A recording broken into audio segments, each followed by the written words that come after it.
আসসালামু আলাইকুম। প্রবাহ নিউজ টিভির দুপুরের সংবাদে আপনাদের স্বাগতম। সাথে আছি আমি তানজিলা ইসলাম।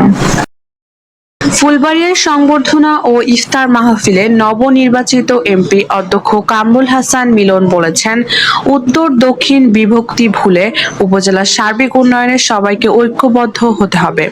তিনি মাদক নিয়ন্ত্রণে প্রশাসন ও সচেতন নাগরিকদের যৌথভাবে কাজ করার আহ্বান জানান। অনুষ্ঠানটি অনুষ্ঠিত হয় এনাদপুর বাজারে। স্থানীয় নেতৃবৃন্দ এতে উপস্থিত ছিলেন। মাননীয় সংসদ পক্ষ থেকে বরণ করে নিচ্ছেন শিক্ষক মন্ডলী, মাননীয় এমপি মহোদয়কে বরণ করে নিচ্ছেন। আমাদের ইয়াং জেনারেশন নষ্ট হয়ে যাচ্ছে। আমরা আপনাদেরকে বলতে চাই যে জনগণকে আগে সচেতন হইতে হবে। এই ক্ষেত্রে আমরা অনুরোধ করব, জনগণ যদি আমাদেরকে সহযোগিতা করে, ঐক্যবদ্ধভাবে জনগণ যদি এটার প্রতিরোধ গড়ে তোলে, নিঃসন্দেহে প্রশাসন আপনাদের সাথে সহযোগিতা করবে। আমরা এই মাদকের বিরুদ্ধে আমরা দৃঢ় অবস্থান ঘোষণা করছি। এই মাদক থেকেই সন্ত্রাস, চাঁদাবাজি, হত্যা, ধর্ষণ, খুন, যাবতীয় অন্যায় অপকর্মের মূল কেন্দ্রভূমি হচ্ছে মাদক। অতএব এই মাদকের বিরুদ্ধে আমাদেরকে অবশ্যই ঐক্যবদ্ধ অবস্থান গ্রহণ করতে হবে। এটা কিন্তু আমারও শত্রু, আপনারও শত্রু। আপনি দেখেন, আমার ছেলে যদি মাদকাসক্ত হয়, আপনি মনে করবেন যে ওটা তো ওনার ছেলে। আমাদের নিজের গাছের লেবু ছিঁড়ে খাওয়াইতে পারি, এর থেকে মানে ভালো কথা সৌভাগ্যের।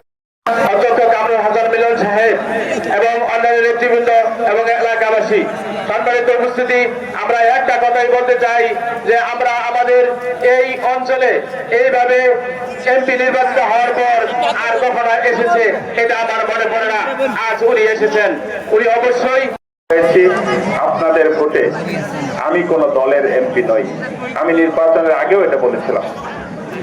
আমি দলের এমপি নাই, আমি সমস্ত দল মত এবং আদর্শ, ধর্ম, বর্ণ সমস্ত জনগণের এমপি হিসেবে আমি ভূমিকা রাখতে চাই। এই ক্ষেত্রে আপনাদের আমি সহযোগিতা কামনা করি।